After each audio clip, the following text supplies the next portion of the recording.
Assalamualaikum warahmatullahi wabarakatuh. Selamat malam sahabat jiwa. Berjumpa lagi dalam acara Bincang Jiwa. Kali ini akan dipandu oleh saya. Baik sahabat jiwa semua yang sedang menyaksikan kita di platform media sosial Rumah Sakit Jiwa Mutiara Sukmang.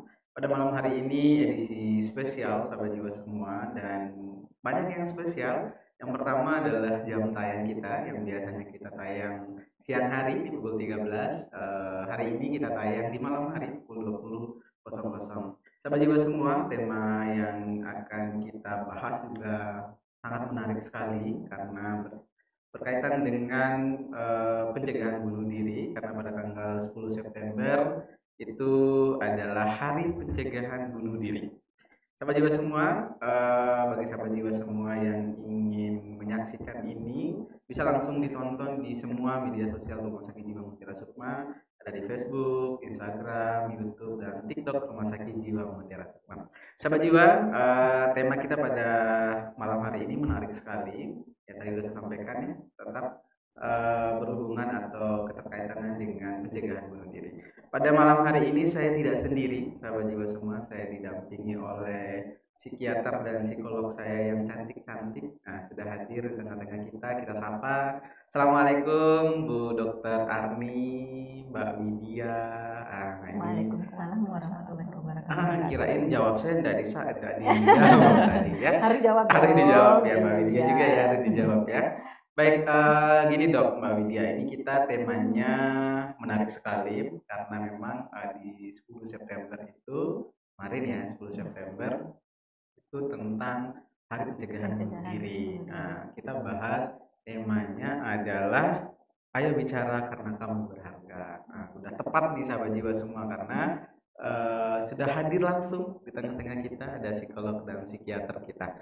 Dok, Mbak Widya, kita berbicara tentang pencegahan bunuh diri. Sebelum kita ke bahas pencegahannya, mungkin perlu dijelaskan dulu kenapa sih ada hari pencegahan nih? Ada apa sih yang terjadi gitu? Bisa nggak Bu Dokter dulu mungkin ya? Oke. Ya. Baik, jadi Hari Pencegahan Bunuh Diri Sedunia ini ya, kita berjatuh tuh pada tanggal 10 September kemarin. Nah, waktu itu memang WHO itu menetapkan sebagai hari pencegahan karena dilihat artinya tingkat bunuh diri itu sudah sangat tinggi. Jadi ditemukan oleh WHO saat itu 40 detik. Jadi per 40 detik itu ada orang yang melakukan bunuh diri. Bunuh diri dong, jadi sudah melakukan bunuh diri. Sehingga dari hal tersebut ya perlu aware untuk semua orang. Jadi semua orang diajak untuk waspada, untuk melakukan segala hal supaya tidak sampai melakukan bunuh diri tersebut. Makanya muncul itu Dok ya, pencegahan itu. Jadi WHO ditetapkan sebagai Hari Pencegahan Bunuh Diri Sedunia. Iya, baik-baik. Itu sahabat jiwa ya, tidak tiba-tiba muncul ya, dilihat dari kacamata yang sangat besar ya Dok ya, dari seluruh dunia. Terus ditemukanlah sama WHO ini ternyata angkanya meningkat nih terkait dengan bunuh diri ya. Gitu sahabat jiwa semua, jadi tidak langsung muncul ya kok dibahasnya tentang bunuh diri, ternyata ada sejarahnya Dok ya. Per 40 detik ya. Iya, bahaya juga Dok sudah ya. Sampai 40 detik orang melakukan bunuh diri. Betul, lumayan iya. tinggi. Itu bahaya sekali. Nah, sebenarnya Dok ya, dari yang menjelaskan tadi berarti kan ada kan faktor-faktor penyebabnya yang sehingga orang itu muncul kayak ide, kayak percobaan gitu. Nah, faktor apa sih yang menyebabkan seseorang itu mencoba mengakhiri hidup? Jelaskan. Jadi kalau dari faktornya itu ada faktor internal, eksternal gitu ya. Kalau misalnya dari faktor eksternal itu sendiri kayak misalnya dari sosialnya, bagaimana mungkin dia ada masalah terkait hubungannya dengan orang lain gitu ya. Terus kemudian secara ekonomi juga karena beberapa penelitian itu mengatakan biasanya itu mayoritas yang ekonomi rendah atau menengah. Nah itu banyak juga yang melakukan percobaan bunuh diri gitu kan. Kemudian ada mungkin sakit secara fisik gitu ya, kemudian juga memang mengalami gangguan mental. Terus faktor lingkungan juga, nah itu juga sangat mempengaruhi, apalagi terutama sekarang kan zamannya media sosial gitu ya. medsos ya. Iya, benar. Semua banget pengen diposting Iya, ya. selain misalnya kan sekarang kita udah lebih aware terkait dengan kesehatan mental, udah banyak orang posting-posting itu. Nah, tapi juga ternyata banyak juga orang-orang yang memposting tentang misalnya, iya trennya nge-barcode ya kan, melakukan menyakiti diri sendiri. Nah, jadi mungkin orang yang nggak kepikiran terus ngelihat gitu ya, muncul ide pengen nyoba karena gitu. muncul di media sosial Iya, tadi. Kalau benar-benar. barcode itu bahaya banget juga ya. Iya, Nah, tahunya kalau kita barcode tuh kan scan dulu. Iya. Beda ya. Beda Ini kamera ya. beda. Beda. Nge-scan barang gitu iya, kan. Nah, iya. kalau ini tuh udah tren zaman anak sekarang tuh kayak Betul. gitu, nge-barcode istilahnya. Jelas bukan generasinya Bu Dokter kan barcode kan. Ini Generasi anak-anak. Oh, generasi anak. Generasi anaknya. Terus baru dilanjut. Iya gitu. Terus mungkin dia mengalami suatu masalah-masalah yang berat gitu ya di hidupnya kayak gitu. Kemudian mungkin ada masalah terkait pelecehan dan lain sebagainya kayak gitu untuk yang faktor eksternalnya gitu. Nah, kalau mungkin yang untuk yang faktor internal Bu Dokter mungkin yang bisa dikasih ke Bu Dokter ya, boleh. Yang lebih ini. Karena kita memang menangani masalah jadi tentang bunuh diri ya, yang berarti kalau udah berhubungan dengan bermasalah itu carinya ke dokter Andika juga ya. tetap berdua. Tetap, ya, tetap. Jadi tetap psikolog dengan psikiater itu bekerja bersama. Berdampingan gitu ya. Jadi memang seperti yang disampaikan oleh Mbak Widya ya, ada eksternalnya termasuk tadi lingkungan semua ya. Dan mungkin satu yang lagi tren sekarang Mbak Widya, dan ini sudah banyak pasien juga yang datang dengan ya ujung-ujungnya depresi karena bullying. Oh iya benar. Jadi karena bulian di sekolah. Jadi pada anak-anak dan remaja yang mendapatkan bulian, terutama di sekolah. Betul. Nah, jadi yang tadi internal ya, internal itu ya artinya dari orang tersebut sendiri, artinya kepribadiannya, karakternya, dirinya orang ini dia sudah mengarah ke memang yang rentan, rentan untuk melakukan bunuh diri atau rentan menjadi depresi. Kenapa saya singgung depresi? Karena sebagian besar dari orang-orang yang melakukan bunuh diri ini umumnya pada pasien-pasien depresi. Iya. Jadi semua orang itu berbeda-beda. Jadi misalnya dua orang ini memiliki masalah yang sama. Cara dia mengatasi masalah akan berbeda. Nah, disinilah faktor internal ini terjadi. Jadi dari biologisnya orang tersebut. Nah, di otak kita itu ada ketidakstabilan dari yang dinamakan ada kimia di otak disebut dengan neurotransmitter. Nah, itu bahasa kedokterannya Dok ya. Iya. Jadi kalau bahasa awamnya apa Dok ya? Yang mengatur sederhanakan gitu ya. Jadi ada kimia di otak kita yang mengatur fungsi dari kita senang, fungsi kita sedih, fungsi marah, itu diatur oleh otak. Jadi sebenarnya memang sudah ada ketidakstabilan di otak individu ini sampai dia sebelum melakukan bunuh diri tadi ya. Jadi ada neurotransmitter atau kimia di otak itu yang kita sebut dengan serotonin. Apa itu Dok? Jadi serotonin inilah yang berfungsi untuk mengatur mood kita. Jadi di mana ketika serotonin ini terhambat, maka orang ini akan gampang jatuh pada depresi. Ya. Jadi sebenarnya untuk masyarakat NTB secara umum atau mungkin Indonesia gitu ya, karena ini bisa diakses ke seluruh ya. Bahkan di luar negeri juga Dok, mungkin sampai benar. Istirahat apakah nonton kita kan gitu ya. Jadi hal tersebut sebenarnya bukan karena orang ini mungkin dikatakan lebay dia masalah kayak gitu aja, masa sampai bunuh diri sih. Jadi ini mungkin bahasa-bahasa orang yang tidak memahami kondisi. Sebenarnya memang dia juga tidak ingin seperti itu. Tapi karena sudah tidak stabil di otak ini yang mengatur fungsi emosinya, emosi sedihnya atau emosi putus asanya begitu ya, sehingga dia memutuskan untuk mengakhiri hidup. Berarti bukan karena dia, kan biasanya gini Dok kalau di kampung-kampung ya Dok ya, kalau di lingkungan masyarakat cemen lu gitu, kurang iman, kayaknya kurang Bener. istighfar dari kamu. Tapi tadi kalau didengar penjelasannya Bu Dokter tadi ada namanya yang mengatur otak tadi ya Dok, Iya. neurotransmitter ya Dok ya. Nah itu memang dan juga kebanyakan kita suka mendiagnosa diri Dok. Nah, tadi kan Benar sekali. depresi gitu kan, depresi lu gitu kan, depresi Iya. kamu gitu kan sukanya Iya. gitu. Nah sebelum terjadi itu Dok kan itu termasuk bullying nggak sih Dok, di menuduh depresi temannya atau temannya sedih atau gitu Dok, masuk nggak sih Dok? Iya, jadi bisa juga masuk bullying, artinya bullying verbal Verbal ya. ya.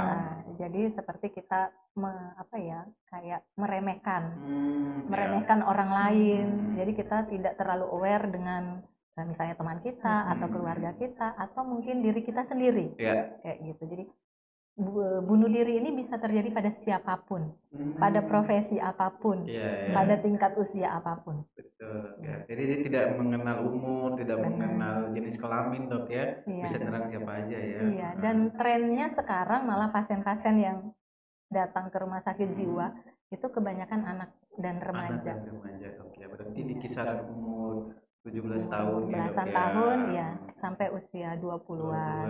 Ya. Seperti itu. Baik, ini menarik nih Dok, karena saya merinding sih Dok dengarnya ngeri-ngeri sedap ya. Bunuh diri ini memang hal yang tidak bisa disepelekan ya, terutama di keluarga, terus di lingkungan rumah sakit, di lingkungan keluarga, terus banyak hal ya. Kadang kita tidak sadar apakah itu keluarga kita juga yang terjadi risiko bunuh diri gitu ya Mbak Widya ya. Nah sebenarnya apa sih tanda gejala yang menyebabkan, apa sih gejala-gejala yang muncul yang bisa kita lihat gitu sebagai keluarga atau sebagai medis gitu ya, dari sisinya Mbak Widya sama Dokter nih, gejala apa sih yang bisa kita lihat dari orang-orang yang risiko bunuh diri ini atau yang mau mengakhiri? Silakan Mbak Widya dulu ya.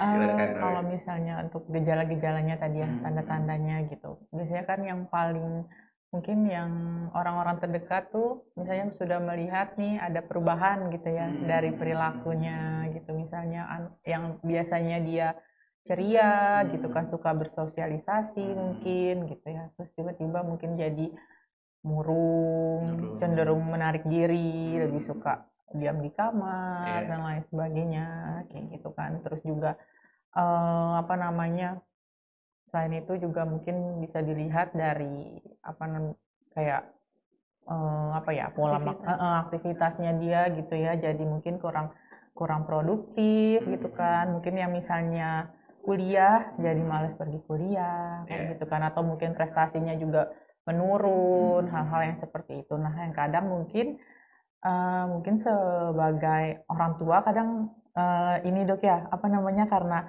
namanya kan remaja itu tuh kurang terbuka tuh sama orang tua ya. Jadi kadang suka kecolongan mungkin di situ gitu kan. Gejala-gejala yang seperti itu gitu. Terus mungkin apa namanya, perilakunya juga gitu kan, yang mungkin yang sebelumnya mungkin dia bisa kontrol emosinya dan lain sebagainya, kemudian jadi meledak apa, walaupun misalnya jadi lebih sensitif lah gitu. Disuruh sebentar, iya, jangan suruh aku gitu. Aku lagi tidak baik-baik saja gitu ya. Itu dari segi aktivitas, terus ya dari perilaku gitu ya Mbak Widya ya. Ada lagi nggak Mbak Widya gejala-gejala yang biasanya gitu ya muncul? Biasanya apa ya, ya karena memang mungkin sebenarnya dia sudah punya suatu masalah ya, punya suatu masalah yang dia tidak bisa atasi itu dengan baik biasanya kan.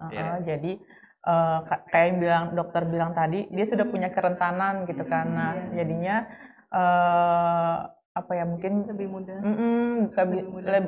mudah melakukan itu, impulsif lah seperti itu ya, nggak bisa berpikir dengan panjang karena mungkin juga kurangnya dukungan juga dari lingkungannya gitu. Betul. Gitu ya, sekolahnya.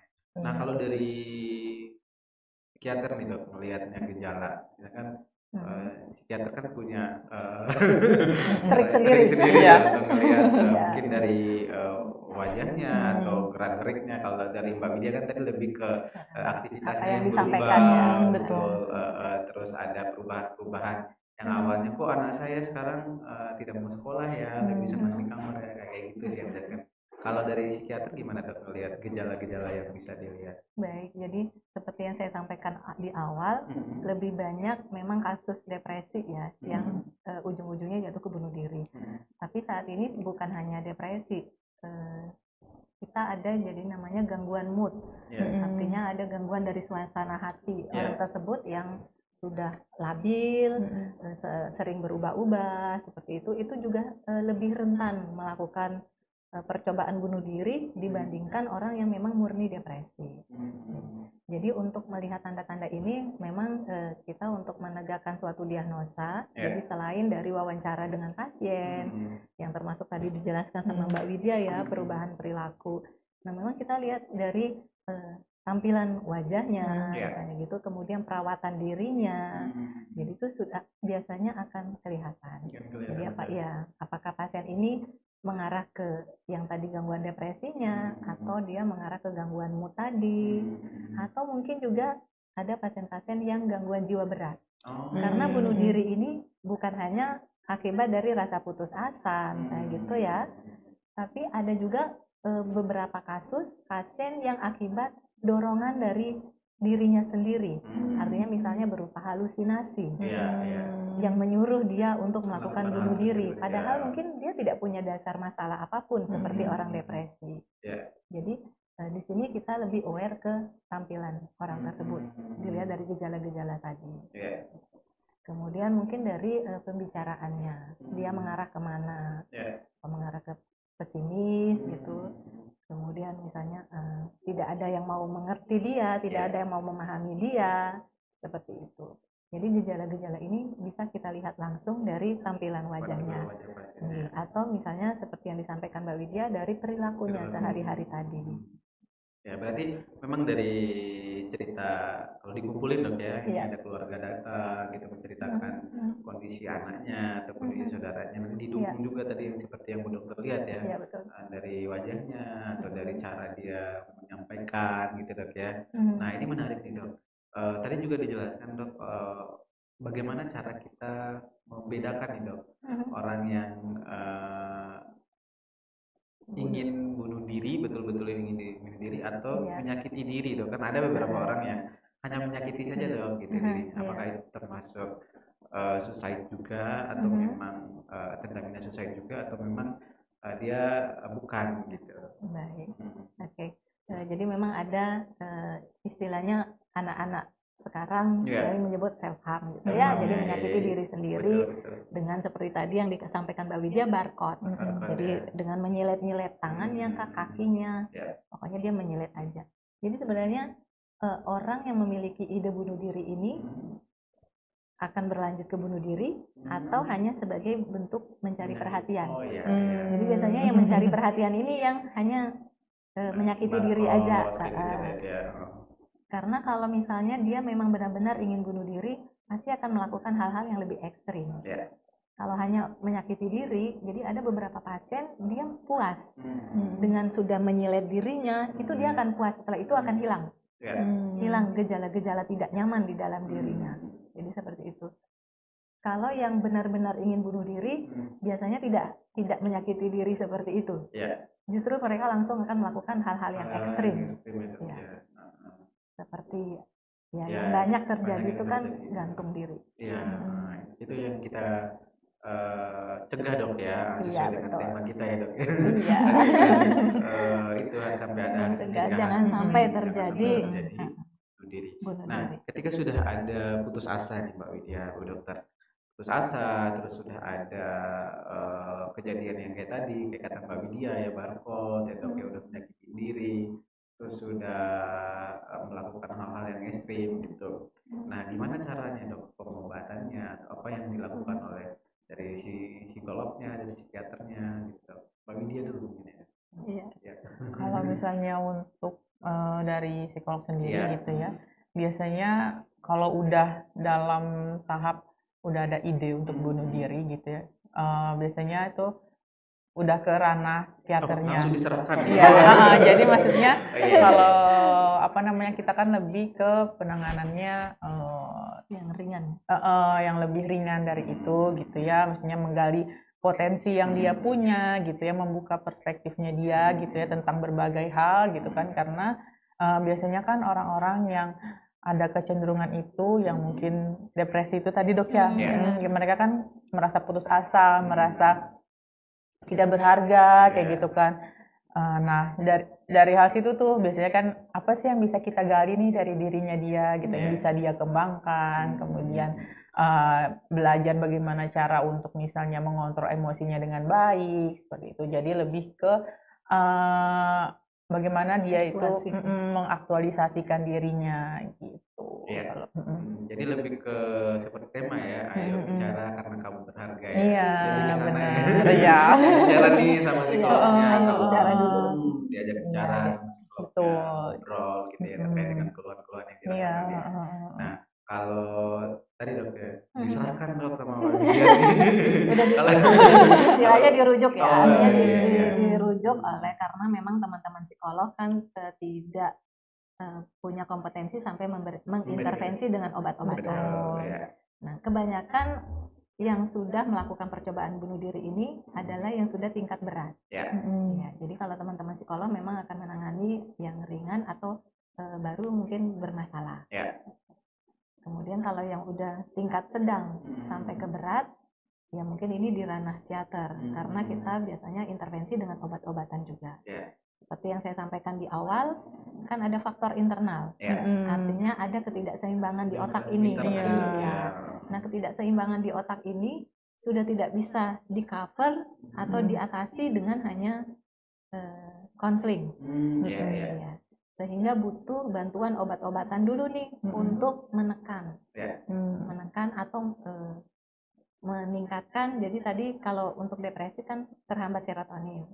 Jadi kita berikan obat yang meningkatkan serotonin di otaknya, sehingga yang membuat dia putus asa dari dalam itu akan berangsur-angsur membaik. Jadi memang yang tingkat sedang ke berat ya memang sudah ditangani oleh teman-teman psikiater.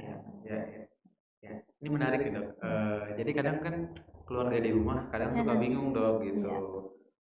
Ini nih udah ada percobaan nih, udah ada barcode dan lain sebagainya, sana ke psikolog gitu kan. Tapi setelah mendengar penjelasannya dari Pak Widya, dari Bu Dokter tadi memang udah tahu nanti arahnya. Bapak ibu-ibu mungkin yang lagi sedang jadi pemirsa udah tahu. Sahabat jiwa semua udah tahu. Nih kalau pengen ngobrol, pengen bicara gitu kan, langsung hubungi Mbak Widya dan tim psikolognya ya gitu. Tapi kalau udah ke ranah berat seperti yang dijelaskan sama Bu Dokter tadi, memang harus ke psikiater dok ya, karena memang yang berhak memberikan resep itu adalah dokter ya. Gitu ya sahabat jiwa ya, biar tidak keliru lagi untuk saya harus kemana nih, ke psikiater atau ke psikolog. Nah kalau bingung bisa hubungi nanti atau bisa jalan-jalan ke rumah sakit jiwa, bisa langsung ditanyakan ya ke kita di rumah sakit jiwa. Kalau di IGD-nya buka 24 jam dokter, kita buka 24 jam. Udah di depan juga 24 jam. harus 24 jam. Kalau hanya sekedar bertanya terkait dengan layanan-layanan yang dari rumah sakit jiwa, kita udah lengkap dok. Terus untuk ke tema lagi nih dok, nanti kita bahas lagi yang menarik adalah kepencegahannya dok. Kan tadi kita membahas bagaimana nih kalau udah terjadi, apa yang harus dilakukan gitu, ke psikiater gitu, ke psikolog gitu. Nah kalau sebelum terjadi dok, sebelum terjadi ide, sebelum terjadi barcode tadi, sebelum terjadi menyakiti diri atau ada keinginan bunuh diri, nah apa yang harus dilakukan dok oleh seseorang yang kita gitu supaya tidak terjadi hal tersebut? Kan Mbak Widya sama Bu Dokter boleh. Jadi seperti tema kita hari ini. Betul, ayo bicara. Jadi ayo dong kita. Jadi misalnya kita nih sudah merasa saya kok nggak nyaman ya. Saya kayaknya butuh orang yang bisa mendengarkan. Jadi sebenarnya pada orang-orang itu butuh didengarkan.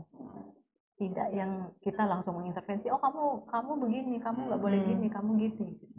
Jadi dengarkan saja dulu. Jadi ayo bicara yang paling artinya ideal ya, bisa kok mungkin ke teman dekat yang setidaknya sudah sehari-hari dengan kita dan cukup memahami. Atau mungkin ke keluarga, bisa ke orang tua, bisa ayah, bisa ibu, bisa saudara gitu ya. Atau kalau misalnya nih teman-teman di luar sana, saya takut ngomong sama orang tua, atau saya nggak mau keluarga saya tahu, atau saya nggak mau nih teman saya tahu, silakan mencari tenaga profesional untuk menjadi teman bicara kita. Jadi bicara saja dulu, sampaikan apa yang ada, artinya unek-unek di hati kita. Mungkin belum mengganggu aktivitas kita sehari-hari, tapi sudah cukup mengganggu pemikiran misalnya kayak gitu. Saya kok akhir-akhir ini kayak males ya, kayak nggak semangat nih ngapa-ngapain. Nah, bisa jadi ada latar belakang masalah, bisa juga tidak ada masalah, tapi mungkin hanya burnout, jadi hanya kejenuhan, kejenuhan menjalani kehidupan sehari-hari misalnya seperti itu juga memicu kalau kita hanya memendam sendiri. Jadi memang benar seperti tema kita, ayo bicara, karena kita semua ini sangat berharga, jangan sampai mengakhiri hidup. Baik. Menarik sekali ya. Iya, benar. Sampai saya sama Mbak Widya cukup mendengarkan ini. Terkesima. Jadi dari teman psikolog juga banyak mengalami kasus-kasus seperti itu ya. Benar. Kalau dari Mbak Widya gimana untuk mencegah tadi kan sudah sampaikan sama Bu Dr. Arni, memang kita harus perlu ngobrol nih. Iya, benar. Jadi selain itu mungkin Mbak Widya cara mencegahnya gitu. Tadi yang paling utama tuh itu sih ya, ngobrol tadi, bicara gitu. Yang kedua mungkin dari yang kita bicara tadi kan biasanya setelah kita mengeluarkan unek-unek itu kadang tuh suka muncul insight baru gitu kan. Oh apa nih kayak gitu, kenapa bisa kita melakukan itu, jadi muncul perspektif baru seperti itu ya, supaya untuk ibaratnya tuh dari pikiran kita yang negatif tadi kita bisa ubah dia menjadi lebih positif gitu kan. Kemudian juga selain itu dengan melakukan aktivitas-aktivitas gitu ya, produktif, apalagi di usia-usia remaja gitu kan, ikut mungkin kegiatan, banyak kegiatan, komunitas dan lain sebagainya gitu, supaya kita juga punya punya banyak gambaran lah gitu kan tentang berbagai hal, menggali potensi diri kita gitu. Karena kadang kalau misalnya yang pasien-pasien mungkin yang mengurung diri gitu ya, mungkin atau depresi itu tadi kan pikirannya itu terkotak di situ aja gitu kan. Nah, jadi dengan dia misalnya mau atau misalnya aktif untuk mengikuti kegiatan-kegiatan gitu kan, nah itu kan bisa membuka dia perspektif baru tentang banyak hal. Baik. Ini menarik nih untuk pencegahannya, karena memang kita ketika punya masalah dok ya, terutama kaum laki-laki nih dok. Mungkin kalau kaum bukan membedakan, karena kebetulan saya dirawat inap dok, dirawat inap melati itu Mbak Widya, itu kasus bunuh diri yang sekarang trennya memang naik. Banyak juga ya. Iya, banyak diri.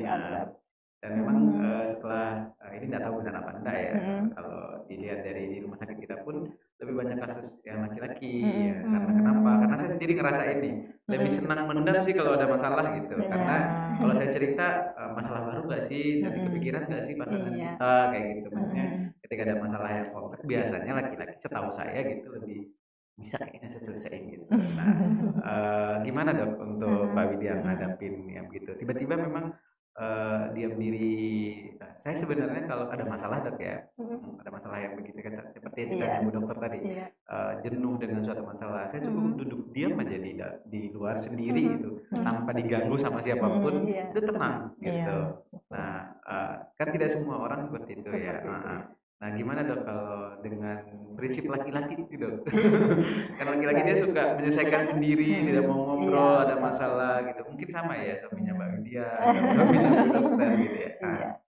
Oke, jadi kadarulahnya laki-laki ya memang sebagai pemimpin ya. Nah, otomatis kalau mereka punya masalah, gengsi dong. Jadi awalnya itu pasti ada muncul, masa saya harus cerita sih? Gengsi dong, masa saya cowok begini. Saya juga ngerasain gitu.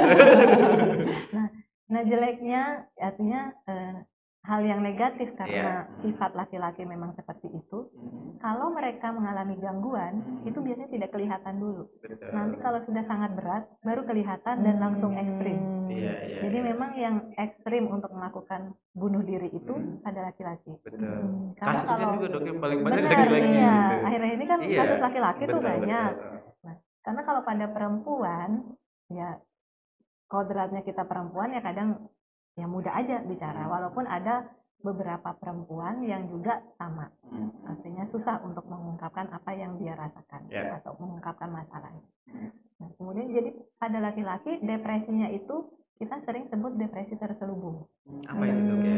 Jadi depresi terselubung itu sebenarnya dia depresi. Kalau pada perempuan akan kelihatan tuh tidak semangat, jadi sedih, suka nangis-nangis gitu ya. Tapi pada laki-laki nggak seperti itu. Pada laki-laki malah muncul sebagai bentuk ke badannya. Artinya kayak orang bilang psikosomatis. Contohnya. Jadi misalnya kalau pada laki-laki itu semangat sekali ya. Sekalian belajar ya masalahnya. Untuk gitu, teman-teman pemirsa ya, artinya kaum laki-laki juga. Jadi mereka itu akan lari ke fisiknya. Entah misalnya gangguan pencernaan atau misalnya sakit kepala, seperti itu. Seperti tadi juga yang Mas Akbar contohkan, kalau saya mungkin lebih memilih diam, setelah itu akan membaik sendiri. Nah itu pada orang-orang yang masih stabil untuk di otaknya. Tapi pada orang-orang yang sudah misalnya sudah numpuk terlalu banyak, itu kan akan membuat tidak stabil. Jadi dia nggak bisa hanya dengan diam, karena diamnya itu justru akan merembet ke badannya. Jadi itu akan menimbulkan sakit-sakit fisik akibat dari psikisnya. Gitu ya. Jadi memang kalau bahas masalah itu, masalah yang laki-laki yang ini memang terakhir kemarin seperti yang disampaikan juga dok, kalau nggak salah saya baca memang trennya laki-laki ini memang ini diam-diam gitu mengakhiri hidup. Karena kasus kita juga di rumah sakit jiwa banyak sekali nih pasien laki-laki ini lagi naik 2 bulan. Tiba-tiba ada yang luar biasa kemarin terakhir yang apa kita bahas ya potong lambung. Nggak apa-apa jadi. Terus ada yang bolong leher. Jadi gambaran kan untuk pemirsa ya. Jadi bahwa seperti ada itu sampai dok. seperti itu. Karena terselubung dok ya. Jadi nggak terlihat gitu. Terus tiba-tiba keluarganya udah juga kaget gitu karena kasus-kasus seperti itu. Benar. Nah kadang jadi introspeksi diri juga kita yang merawatnya, kita ada masalah apa nih gitu kan.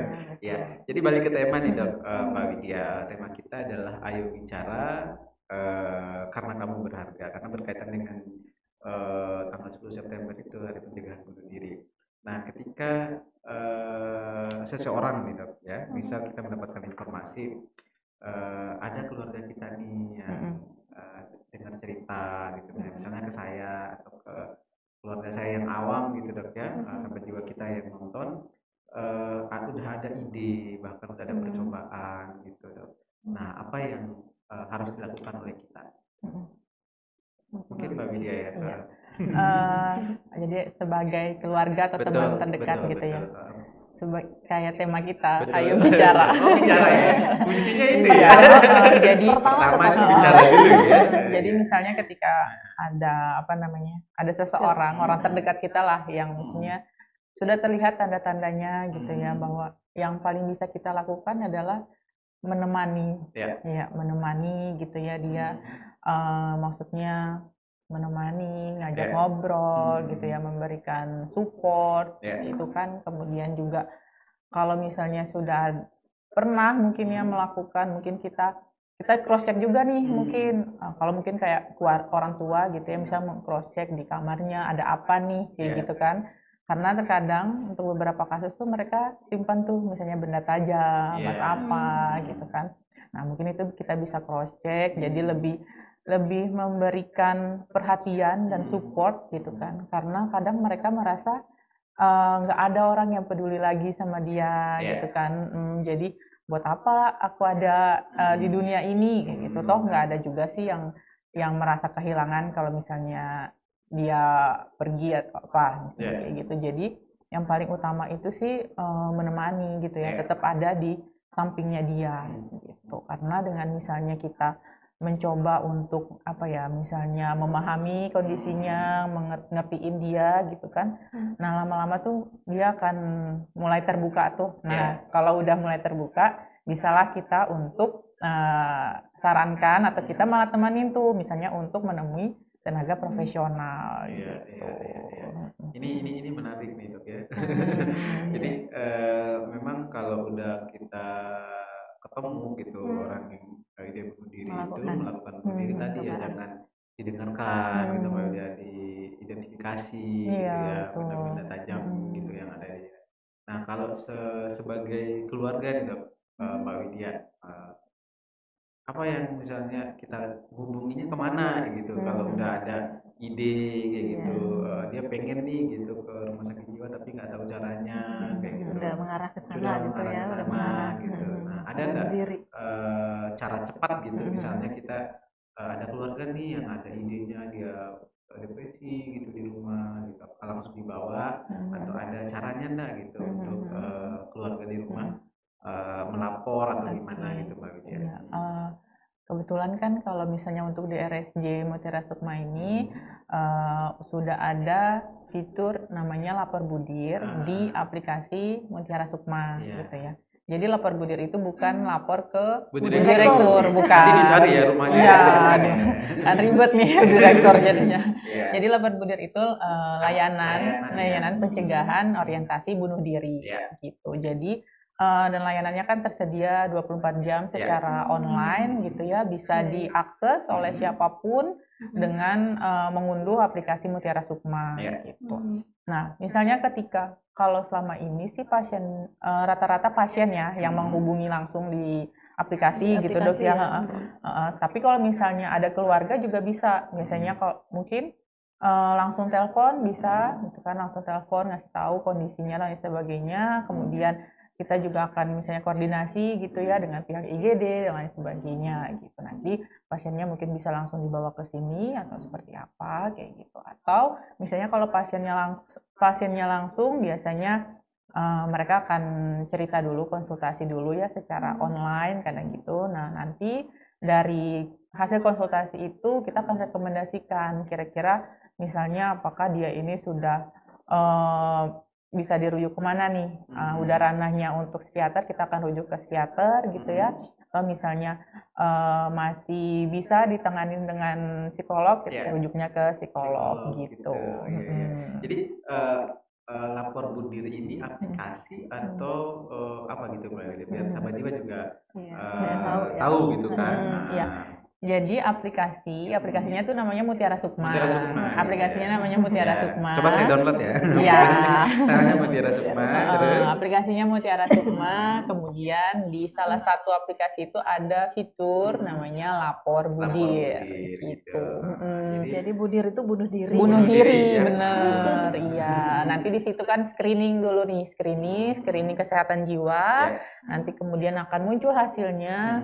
Nah, hasil itu bisa juga menjadi rekomendasi kita untuk mendapatkan rujukan dari Vaskes. Iya dok, jadi dengan adanya itu kita tinggal bawa itu aja ke Vaskes untuk dapat rujukan ke RSJ. Oh gitu. Itu bisa dibawa gitu ya ketika udah keluar hasilnya ke Vaskes pertama gitu. Nanti Vaskes pertama merujuk ke rumah sakit jiwa Mutiara Sukma. Itu berarti tidak bisa langsung dibawa ya? Gitu, dari rumah maksudnya langsung bisa langsung ke rumah sakit jiwa itu enggak? Ya, berarti harus ke Vaskes dulu ya. Apa ya? Apa istilahnya saran atau dari psikolognya ya ini untuk rumah sakit jiwa. Karena BPJS kan dok, misalnya kan kayak gitu. Kalau misalnya bukan BPJS nih Mbak Widya, bisa langsung aja bisa sih. langsung ya. Atau misalnya kayak dalam kondisi yang emang udah gawat banget tuh langsung ke IGD sih biasanya kita untuk koordinasinya gitu. Baik. Ini menarik nih aplikasi bunuh diri ini sahabat jiwa semua yang lagi nonton kita, bagi yang belum tahu. Jadi bisa download di Play Store, gitu, nanti ada, diklik aja Mutiara Sukma, nanti langsung di download. Nah di situ fiturnya banyak sahabat jiwa semua. Di Mutiara Sukma itu ada yang dijelaskan sama Mbak Widya tadi adalah lapor budir. Nah nanti tinggal diklik ada gambar yang pink menarik kayak gambar jantung gitu ya. Iya betul. Oh gitu ya. Gambar Iya, jantung iya, ini dok. tinggal Belum pernah diklik, Kasih. jadi diklik terus ada pilihannya cuma 2 ya, Iya. panggilan sama chatting. Betul. Nah kalau chatting bisa langsung nanya-nanya ya, chatting nanti siapa yang ngelola itu Mbak Widya ya? Psikolog saya. Psikolog. Oh Mbak Widya sendiri, Iya, oh betul. tepat ya, orangnya Iya, langsung udah ada pasti. gitu ya seperti itu. Iya. Jadi ini Mbak Widya, psikolog kita yang ada di Rumah Sakit Jiwa Mutiara Sukma yang menangani langsung ya Iya, jadi kasus-kasus yang dengan risiko bunuh diri atau bunuh diri. Nah bisa langsung di chat ya. Di kliknya tadi ada 2 di Mutiara Sukma tadi yang ada gambar jantung, kalau istilah anak muda sekarang gambar love gitu ya. Nah diklik ada panggilan, terus ada chatting kalau memang sangat dibutuhkan, boleh langsung telepon 24 jam tadi ya Mbak Widya Iya, ya. betul. 24 jam. Harus Luar on terus biasa ya Mbak Widya ya. Insya Allah. Konsultasinya, loyalitasnya luar biasa. Jadi memang untuk kasus ini memang harus butuh perhatian gitu. Jadi Iya. mereka bingung ya Mbak Widya harus kemana. Jadi Rumah Sakit Jiwa luar biasa Mbak Widya menyediakan tempat orang-orang yang tidak tahu arahnya kemana, jadi bisa langsung ke aplikasi tersebut, ke Mutiara Sukma. Atau misalnya yang tidak punya kuota gitu Mbak Widya bisa nggak simpan nomornya kayak gitu, ada nggak ya? Kalau di telepon kan langsung ada nomornya langsung tuh, ada iya. nomornya. Bisa langsung Bisa di langsung telepon. ditelepon, Bisa lewat SMS juga kok bisa kalau lewat misalnya. SMS juga. Jadi bisa banyak ya caranya Iya, untuk betul. menghubungi kita di Rumah Sakit Jiwa Mutiara Sukma. Dan syukurnya 24 jam. Jadi kalau lagi malam-malam memang tidak bisa mengontrol dirinya, bisa langsung chat ya. Luar biasa. Rumah Sakit Jiwa Mutiara Sukma the best ya kalau udah kayak gitu. Baik, ini kembali lagi nih. Apa aja sih jenis layanannya Mbak Widya? Selain tadi chatting, panggilan, selain itu apa lagi? Ada konsultasi nggak? Iya, konsultasi. Lewat chatting tadi. Iya, lewat chatting tadi. Jadi kan yang biasanya alurnya itu pasien ngisi identitasnya dulu gitu kan. Kemudian biasanya dia screening kesehatan jiwa SRQ 29. Nah, kemudian muncul tuh hasilnya. Muncul hasil SRQ-nya. Nah, lalu dia bisa milih dia mau konsultasi atau tidak, atau misalnya sebatas itu aja nih, atau screening aja gitu Dok ya. Bisa. Nah, kalau misalnya dia pilih untuk konsultasi, dia langsung tuh terhubung ke WhatsApp kan, terhubung ke WhatsApp, jadi bisa langsung konsultasi, konseling gitu ya. Misalnya ketika kadang tuh misalnya mereka memang memiliki keterbatasan untuk datang langsung ke sini gitu kan, jadi konsul lewat situ dulu. Nanti ketika mungkin sudah ada waktu yang tepat, baru mereka akan langsung ke RSJ gitu biasanya. Jadi kalau yang saya tangkap tadi ada screening juga ya di sana ya? Benar. Jadi bisa langsung kita pengen tahu nih kesehatan mental kita, bisa langsung ke situ juga ya. Ini menarik nih sahabat jiwa semua yang ada di mungkin yang lagi nonton bisa langsung di-share juga, bisa diceritain keluarga kalau mau screening kesehatan mental, bisa download aplikasi Mutiara Sukma yang di dalamnya ada lapor budir gitu ya. Atau ada sendirinya kalau screening jadinya atau di sana dia di lapor budir. Di lapor budir itu ada. Lapor budir itu langsung ada gitu untuk ya. screeningnya. Iya, untuk screening nanti langsung muncul lah itu tadi chatting atau pilihannya telepon gitu kan. Jadi daripada misalnya kan zaman sekarang itu lagi viral chatting dengan aplikasi. Dengan aplikasi gitu kan, yang karena kemarin sempet tuh ada beberapa siswa gitu kan nanya, sekarang tuh lagi rame nih katanya gitu chatting dengan aplikasi. Jadi mereka curhat ke aplikasi itu. Dengan berarti bisa curhat. Saya sendiri bisa curhat nanti. Maksudnya di aplikasi itu kalau saya ada seperti tadi, semoga tidak ada gejala yang disampaikan oleh Dokter Arni. Kalau ada gejala boleh chatting berarti ya sama Mbak Widya. Jadi langsung tinggal buka ya Mbak Widya ya. Iya dong. Jadi Dokter Arni ini pengen chatting nggak? Jadi chatting, konsultasi kayak gitu ya. Jadi karena tuh misalnya kan kalau yang misalnya aplikasi-aplikasi itu kan istilahnya sistemnya yang menjawab gitu kan, dan kan nggak tahu nih gimana apa yang dijawabnya gimana, apakah tidak ada pertanggungjawaban kan. Betul. Jadi daripada ke yang aplikasi bener, jadi kan bisa langsung ya ke tenaga profesional gitu. Langsung sama psikolognya yang jawab. Nah itu yang menariknya. Baik, sahabat jiwa semua yang sedang nonton kita di media sosial Rumah Sakit Jiwa Mutiara Sukma, ini menarik sekali ya yang kita bahas dari tadi. Jadi sampai saya fokusnya ke dua narasumber kita yang luar biasa ini.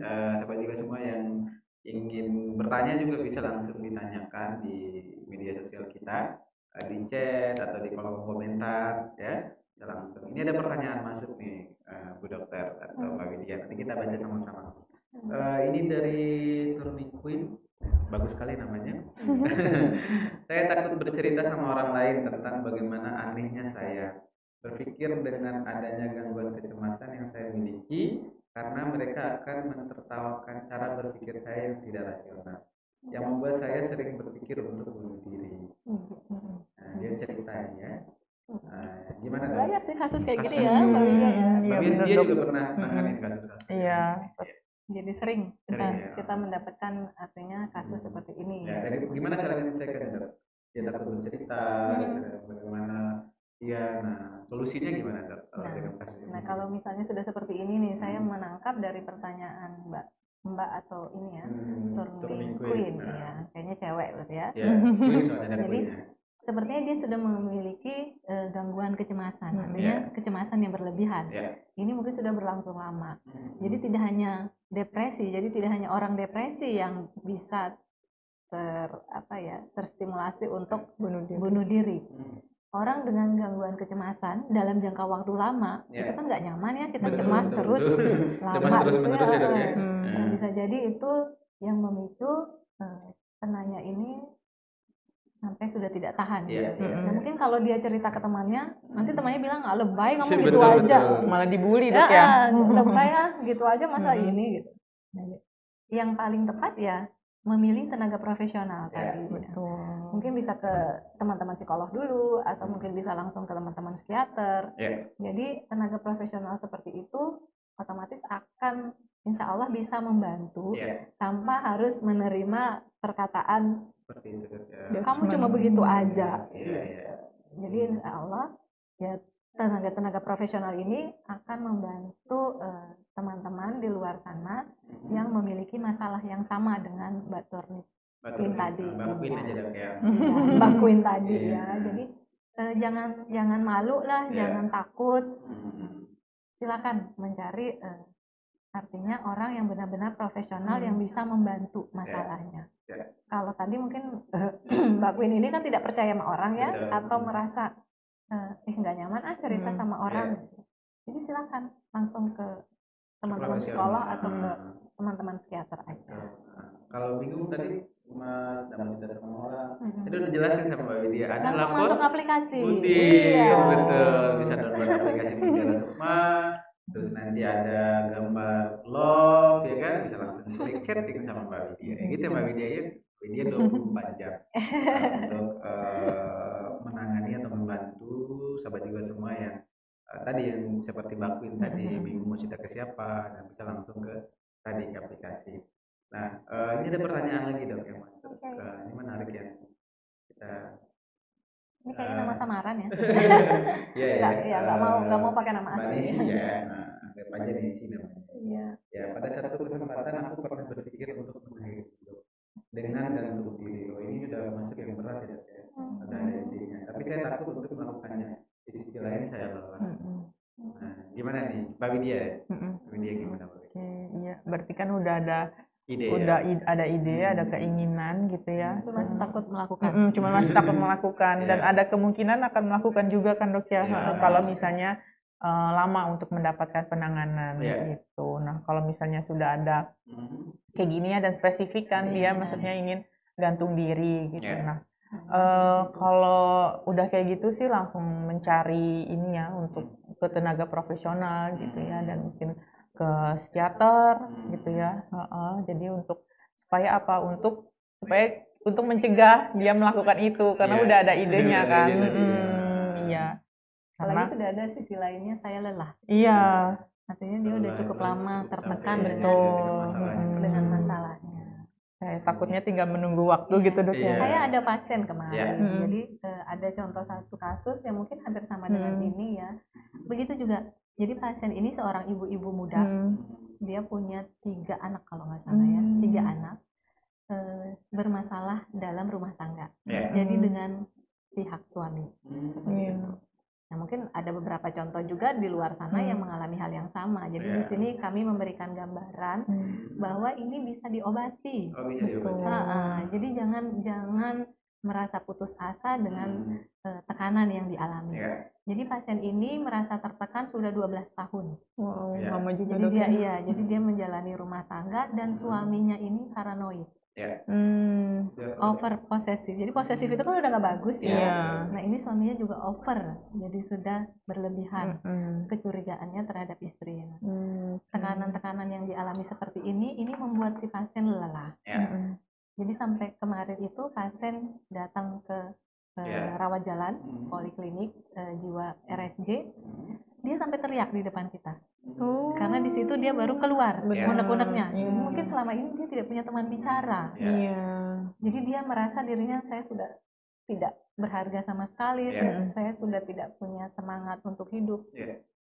Jadi sempat dia berpikir ingin menabrakkan dirinya saat mengendarai kendaraan. Jadi seperti itu.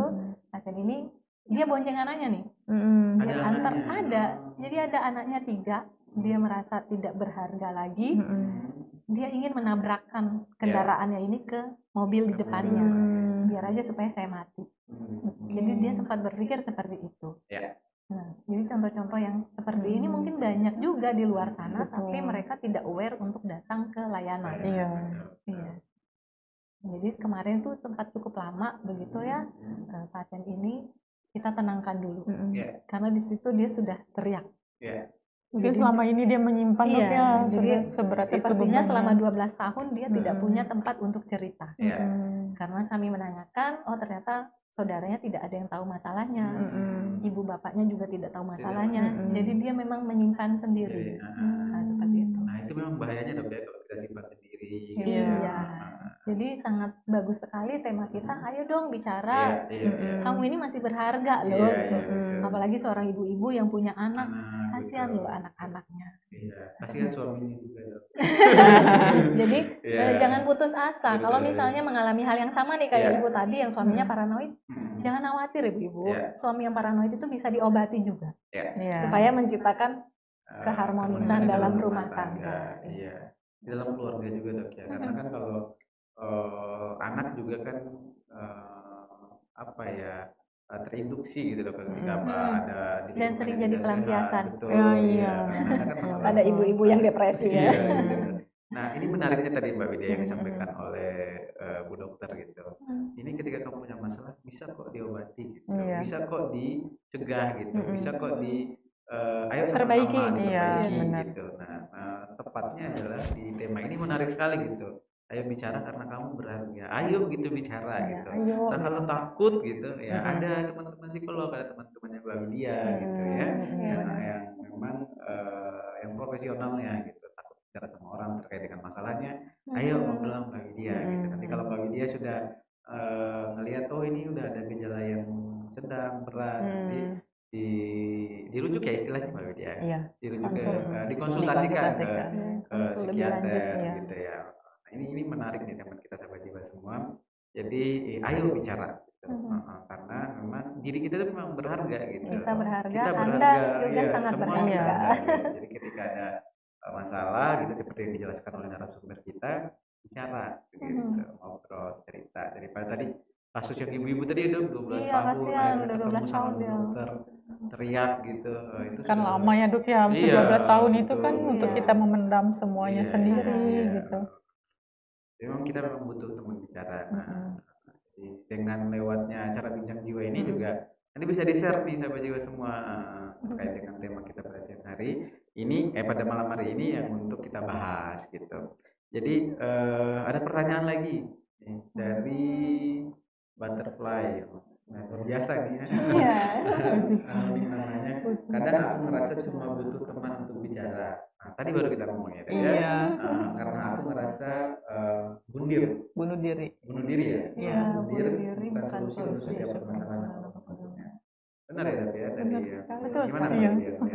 Karena Tadi itulah udah tercipta Oh, ya, iya. tercipta aplikasi itu. Teraplikasi dan selain karena banyaknya kasus bunuh diri juga kan Dok ya. Jadi supaya orang tuh gampang lah mengakses gitu ya ketika mungkin memang ada keterbatasan entah itu secara waktu atau mungkin secara Psikologisnya ya. terus ekonominya juga mungkin ada keterbatasan. Nah, bisa mengakses lah layanan ini misalnya kan apalagi mungkin tadi kan pengen ngobrol gitu kan untuk bicara kayak gitu untuk mungkin meluapkan lah mengeluarkan unek-uneknya tadi gitu kan kayak pasiennya Bu Dokter gitu. Ya itu layanan lapor budir sudah sudah bisa diakses gitu ya. Siapa saja ya? Iya, siapa aja Dok. Tidak hanya untuk warga NTB kan Mbak Widya ya? Enggak. Yang penting punya aplikasi Mutiara Sukma gitu.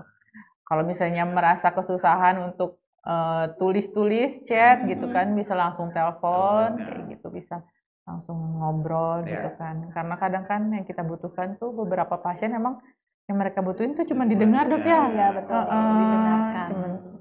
Untuk mengeluarkan unek-uneknya gitu. Jadi memang tepat ya ketika ada masalah-masalah seperti tadi memang harus langsung ke ini ya ke ahlinya gitu ke psikolog ngobrol cerita gitu ini pas sekali gitu Mbak Widya kita juga setiap hari Minggu Dokter ya kebetulan Bu Dokter sama Mbak Widya adalah orang yang terjun langsung di kegiatan kita di Pojok Healing sahabat jiwa semua kita punya kegiatan namanya Pojok Healing setiap hari Minggu pagi kita buka stand itu sudah jam 7 sampai dengan jam 9 ya biasanya sampai dengan pasien selesai sih baru kita bongkar ya. Jadi kita ada di Grand Madani tepatnya di depan Hotel Grand Madani setiap hari Minggu pagi misalnya jalan-jalan santai sama keluarga atau memang pengen ke sana kita selalu ada ya sahabat jiwa semua. Jadi ikutin terus media sosial Rumah Sakit Jiwa biasanya juga kita posting ada psikiater siapa nih yang turun, ada psikolog siapa nih yang turun di hari Minggu itu. Jadi bisa sahabat jiwa semua bisa datang langsung konsul, screening gitu di sana di kegiatan Pojok Healing Rumah Sakit Jiwa Mutiara Sukma. Dan bagi sahabat jiwa semua juga yang pengen langsung konsul datang ke Rumah Sakit Jiwa Mutiara Sukma itu bisa banget kita buka layanan dari jam 8 pagi sampai dengan jam 1 siang untuk pendaftarannya. Kalau untuk layanannya sampai dengan bapak-bapak semua atau ibu-ibu semua atau sahabat jiwa semua sampai tertangani atau sampai terlayani. Ketika sudah daftar pasti sampai pasien itu ditangani kasusnya masalahnya. Nah kita buka dari hari Senin sampai hari Jumat sahabat jiwa semua. Kalau di poli pagi bukanya dari jam 8 sampai jam 1. Kalau di poli sore dari jam 2 sampai dengan jam 6 sore. Jadi kita ada 2 poli untuk di Rumah Sakit Jiwa Mutiara Sukma. Lebih fleksibel ya. Kalau lagi sibuk-sibuk kerja bisa datang sore hari datang jam 2 sampai jam 6. Tapi kalau lagi ada aktivitas gitu bisa di pagi hari juga kita buka dari Senin sampai dengan Jumat. Bisa enggak daftarnya ke psikolog? Bisa banget. Nanti bisa langsung tanyakan di pendaftaran, bisa ngobrol sama psikolognya, bisa langsung ke psikiaternya. Gitu ya. Baik, ini ada pertanyaan lagi masuk. Iya, namaku Yanes.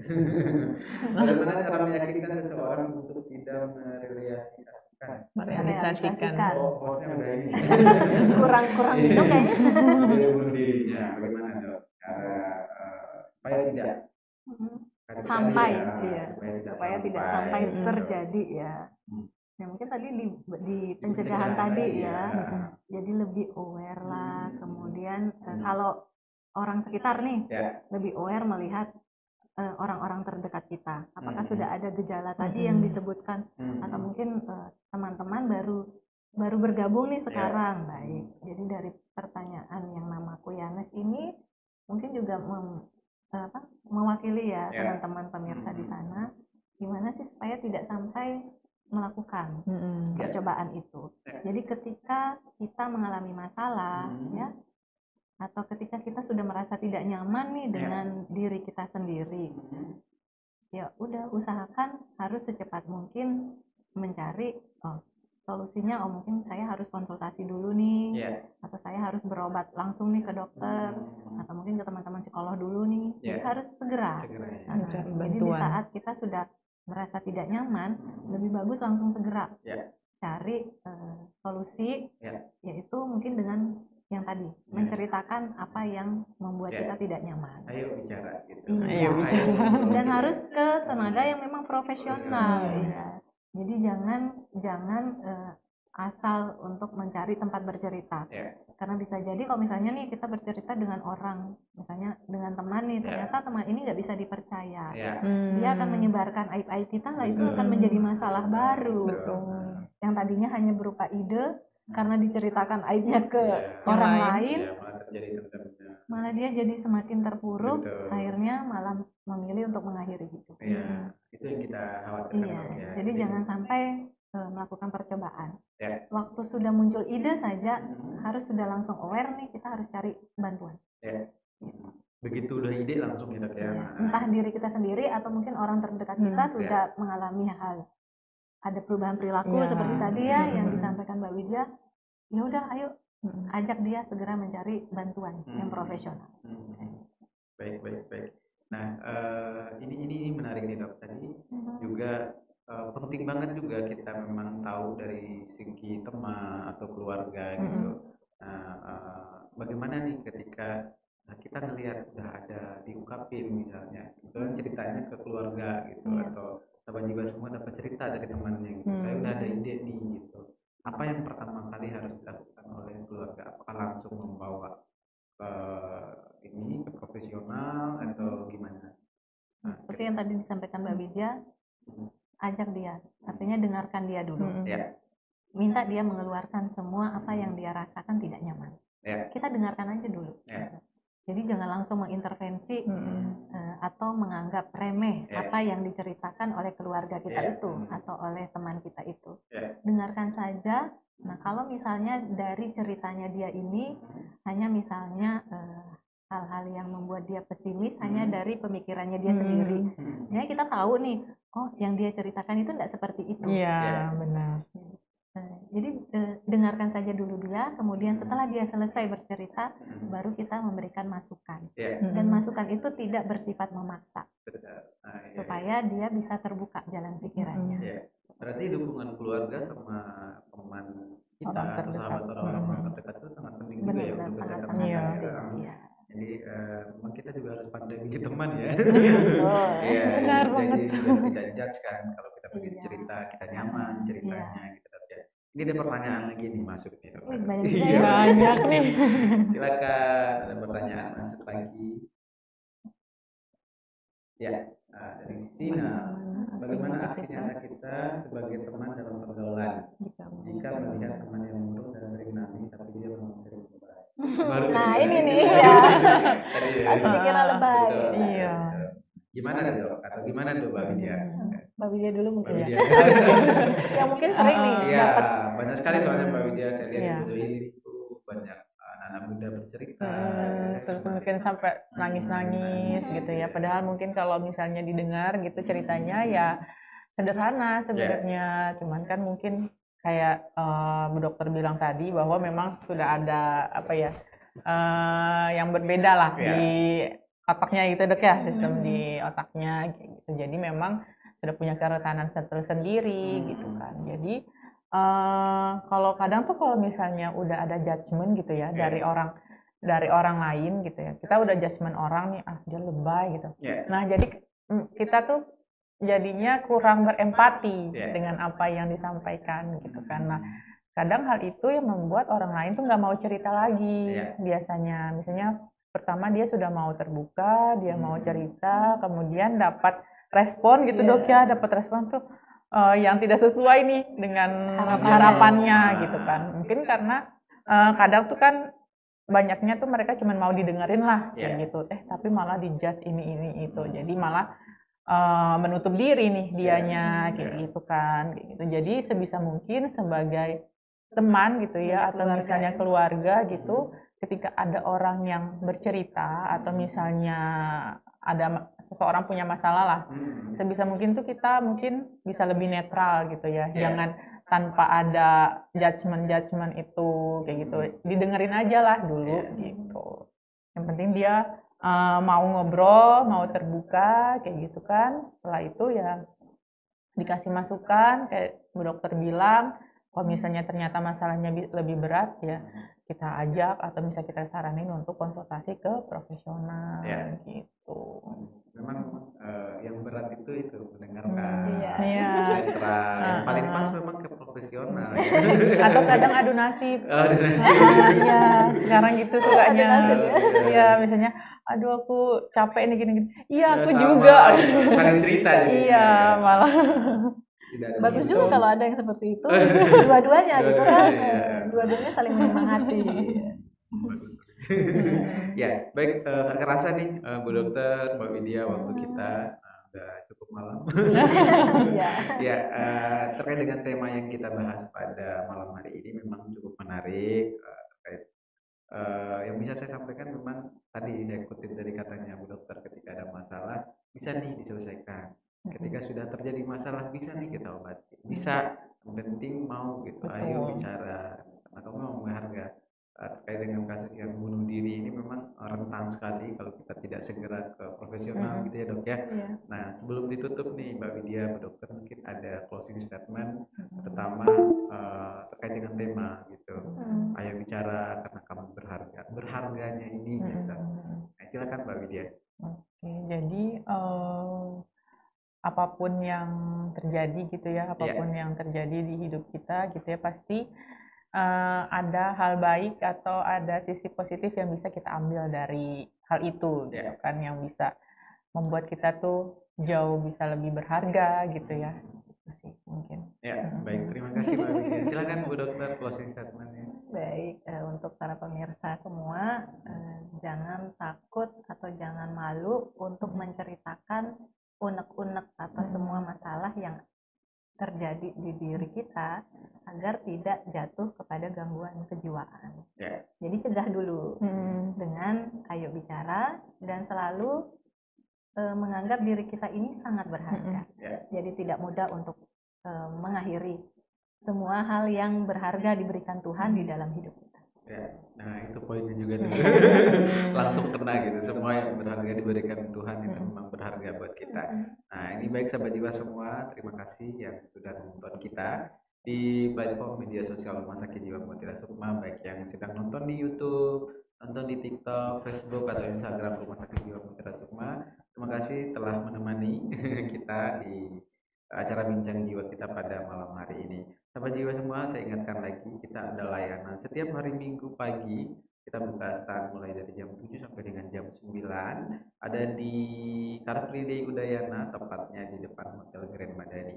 Rumah Sakit Jiwa Mutiara Sukma juga sudah menyediakan aplikasi yang luar biasa, nama aplikasinya Mutiara Sukma. Sahabat jiwa semua bisa download aplikasi tersebut di Play Store. Nanti ketika ada mau screening, itu bisa langsung klik lapor budir, atau mau chatting sama psikolognya, atau mau telepon psikolognya, itu bisa langsung di aplikasi Mutiara Sukma yang di dalamnya ada lapor budir. Terus yang ketiga, sahabat jiwa semua yang ingin datang cerita atau ada masalah atau kontrol gitu, seperti yang dijelaskan oleh narasumber kita tadi, yang dijelaskan sama Dr. Arni juga, kita buka layanan dari hari Senin sampai dengan hari Jumat, pagi dan sore. Paginya dari pukul 8 sampai dengan pukul 1 siang untuk pendaftaran. Untuk layanannya kita akan melayani pasien-pasien yang mendaftar sampai dengan Bapak Ibu sekalian dilayani. Terus yang untuk sore hari buka jam layanannya dari jam 1 siang sampai dengan jam 6 sore. Jadi sudah difasilitasi luar biasa oleh Rumah Sakit Jiwa Mutiara Sukma. Semoga dengan adanya bincang jiwa ini, dengan adanya aplikasi Mutiara Sukma, lapor budir, tidak ada lagi gitu kasus-kasus yang memang banyak sekali kasus-kasus bunuh diri yang terjadi di daerah ini, terutama di Nusa Tenggara Barat. Baik, saya Jumratul Akbar dan tim pada malam hari ini pamit undur diri. Lebih dan kurangnya kami mohon maaf. Sampai jumpa di bincang jiwa selanjutnya. Terima kasih. Assalamualaikum warahmatullahi wabarakatuh. Waalaikumsalam warahmatullahi wabarakatuh.